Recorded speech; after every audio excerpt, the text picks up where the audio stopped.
അലീനയുടെ മറ്റൊരു സ്റ്റോറിയിലേക്ക് എല്ലാവർക്കും സ്വാഗതം. വൈജയന്തി ബാലചന്ദ്രനോട് ക്ഷമ ചോദിക്കുന്നതാണ് ഈ കഥയുടെ ഉള്ളടക്കം.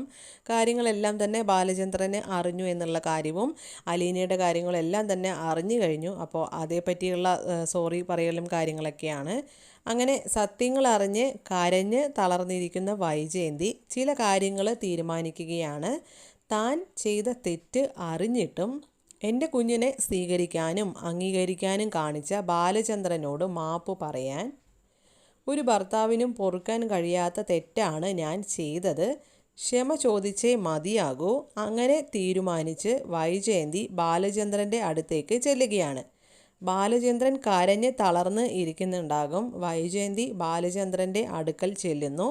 ശേഷം പറയുകയാണ്, എനിക്ക് സംസാരിക്കണം. ബാലചന്ദ്രൻ ഒന്നും പറയുന്നുണ്ടാകില്ല.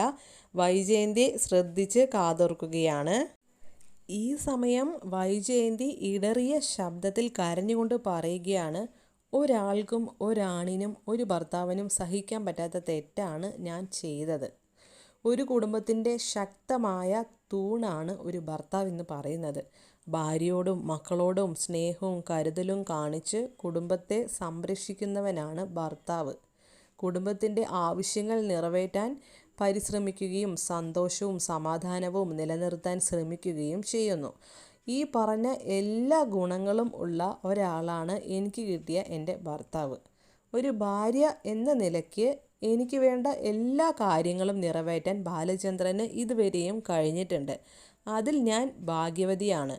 ഇത്രയൊക്കെ ഭാഗ്യം എനിക്ക് തന്ന ബാലചന്ദ്രനോട് ഞാൻ എൻ്റെ തെറ്റു മറച്ചു വയ്ക്കാൻ പാടില്ലായിരുന്നു. എൻ്റെ ജീവിതത്തിൻ്റെ സത്യം ഇന്നാണ് ഞാൻ തുറന്നു പറയുന്നത്. പക്ഷേ കുറേയേറെ കാര്യങ്ങൾ ബാലചന്ദ്രൻ മനസ്സിലാക്കി കഴിഞ്ഞിട്ടുണ്ടെന്ന് എനിക്കറിയാം. പക്ഷേ എൻ്റെ ഭാഗത്തു നിന്നും ഉണ്ടായത് ഇനിയും ഞാൻ പറയാതിരിക്കുന്നതിൽ അർത്ഥമില്ല. വിവാഹത്തിന് മുമ്പ് ഞാൻ ചെയ്ത ഒരു തെറ്റിൻ്റെ ഭാരം എനിക്ക് ഇത്ര കാലം മനസ്സിൽ കിടക്കുകയായിരുന്നു. ആ തെറ്റ് നിങ്ങളിൽ നിന്ന് മറച്ചു വെച്ചത് തന്നെ എൻ്റെ ഏറ്റവും വലിയ തെറ്റായിട്ട് ഞാനിപ്പോൾ മനസ്സിലാക്കുന്നു. അന്നത്തെ ആ വിവേകവും ആ പക്വതയും മൂലം ഞാൻ ചെയ്ത കാര്യങ്ങൾ നിങ്ങളെ വേദനിപ്പിച്ചിട്ടുണ്ടെങ്കിൽ അതിൽ ഞാൻ ഖേദിക്കുന്നു. അന്നത്തെ എൻ്റെ പക്വതക്കുറവ് മൂലം സംഭവിച്ചു പോയ ഒരു തെറ്റായിരുന്നു അത്. എനിക്ക് അദ്ദേഹത്തെ ഒരുപാട് ഇഷ്ടമായിരുന്നു. ഒരിക്കലും വേർപിരിയണമെന്ന് ആഗ്രഹിച്ചിരുന്നില്ല. പക്ഷേ വിധി അന്ന് അങ്ങനെയൊക്കെ വരുത്തി തീർത്തു. ഞാൻ അത്രയേറെ സ്നേഹിച്ചിരുന്ന അദ്ദേഹം എനിക്കൊരു കുഞ്ഞിനെ സമ്മാനിച്ചു എന്നിൽ നിന്നും മറയുകയായിരുന്നു. ആ ദുഷ്ടനെ ഞാൻ ഇന്നേറെ വെറുക്കുന്നു. പക്ഷേ ആ ദുഷ്ടൻ കാരണം ഒരു കുഞ്ഞു ജീവൻ തകരാനും അതിനെ കൊല്ലാനും ഞാൻ തയ്യാറല്ലായിരുന്നു. വീട്ടുകാർ ഒരുപാട് നിർബന്ധിച്ചിരുന്നു കുഞ്ഞിനെ അബോർഷൻ ചെയ്യിപ്പിക്കാൻ. പക്ഷേ എനിക്ക് വലിയ പ്രതീക്ഷയായിരുന്നു എന്നെങ്കിലും എന്നെ ചതിച്ചു കളഞ്ഞ ആ ദുഷ്ടൻ വരുമെന്നത്. ഞാൻ കുഞ്ഞിനെ കളയാൻ സമ്മതിക്കാതെ ആ കുഞ്ഞിനെ എൻ്റെ ഉദരത്തിൽ സംരക്ഷിച്ചു. ആരൊക്കെ എന്തൊക്കെ പറഞ്ഞിട്ടും അതിനെ കൊല്ലാൻ ഞാൻ തയ്യാറായില്ല. പക്ഷേ മാസങ്ങൾ കടന്നുപോയിട്ടും അയാൾ വന്നില്ല. ഞാനൊരു പെൺകുഞ്ഞിന് ജന്മം നൽകി. പക്ഷേ ജനിച്ചയുടൻ തന്നെ കുഞ്ഞിന് ചില പ്രശ്നം കാരണം മരിച്ചുപോയെന്നാണ് ഞാൻ കണ്ണു തുറന്നപ്പോൾ എൻ്റെ വീട്ടുകാർ എന്നോട് പറഞ്ഞത്. ആദ്യം സ്നേഹിച്ച ആൾ എന്നെ ഉപേക്ഷിച്ചു പോയി. കുഞ്ഞും പോയി എന്നറിഞ്ഞതോടുകൂടി ഞാനൊരു വല്ലാത്ത മാനസികാവസ്ഥയിലേക്ക് പോവുകയായിരുന്നു.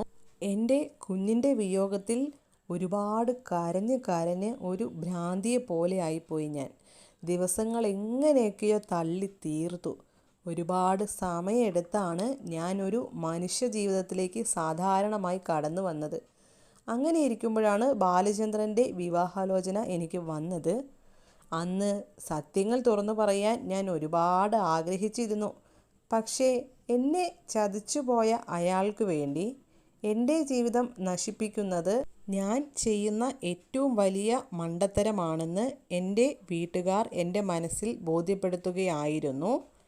അങ്ങനെ സത്യം പറയാതെ ബാലചന്ദ്രനെ വിവാഹം ചെയ്യാൻ ഒട്ടും മനസ്സില്ലായിരുന്നു എനിക്ക്. പക്ഷേ വീട്ടുകാരുടെ നിർബന്ധപ്രകാരം അങ്ങനെയൊക്കെ എനിക്ക് ചെയ്യേണ്ടി വന്നു.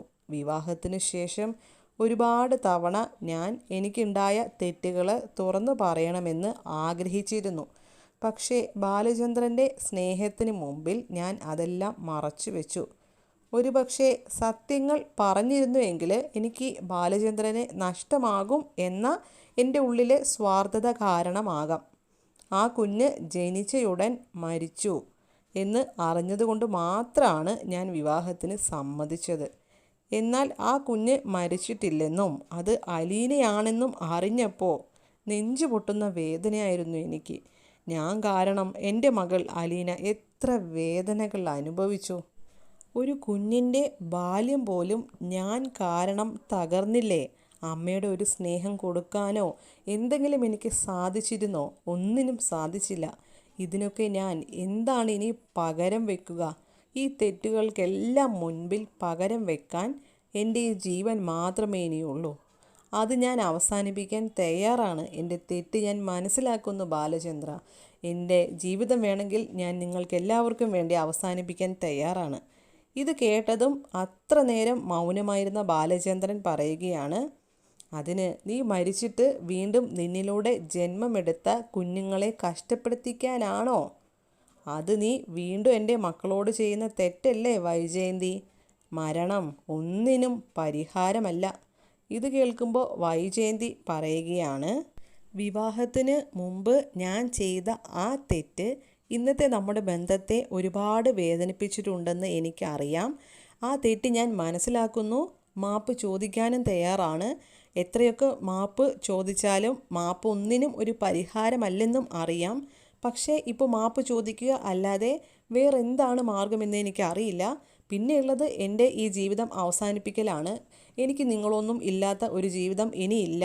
നിങ്ങളെ ഒരിക്കലും ഞാൻ മനഃപൂർവ്വം ചതിക്കാൻ ഞാൻ ആഗ്രഹിച്ചിട്ടില്ല. ഒരുപാട് തവണ പറയണമെന്ന് വിചാരിച്ചിട്ടും അത് മറച്ചു വെച്ചത് തെറ്റാണ് എന്ന് എനിക്കറിയാം. പക്ഷേ അങ്ങനെയൊക്കെ സംഭവിച്ചു പോയി. അതിൽ ഞാൻ ഇന്നേറെ ദുഃഖിക്കുന്നുണ്ട്. എൻ്റെ ഇന്നത്തെ സന്തോഷവും ദുഃഖവും എൻ്റെ ജീവിതവും എല്ലാം ബാലചന്ദ്രനും എൻ്റെ പൊന്നു മക്കളുമാണ്. അതിൽ നിന്ന് ഞാൻ ഒരുപാട് സന്തോഷിക്കുന്നുണ്ട്. പക്ഷേ ഞാൻ ചെയ്ത ആ ഒരു തെറ്റിന് ഇനി എന്താണ് ഞാൻ ചെയ്യേണ്ടതെന്ന് ബാലചന്ദ്രൻ തന്നെ പറഞ്ഞാൽ ഞാനത് അനുസരിച്ചിരിക്കും. ഇനി എൻ്റെ ഭാഗത്തു നിന്നും ഒരു തെറ്റും ഇനി ഉണ്ടാവുകയില്ല. എന്നെ ഇനി പഴയ പോലെ അംഗീകരിക്കാനും സ്നേഹിക്കാനും കഴിയില്ലെന്ന് എനിക്കറിയാം. പക്ഷേ എന്നെ വെറുക്കരുത് ബാലചന്ദ്രൻ.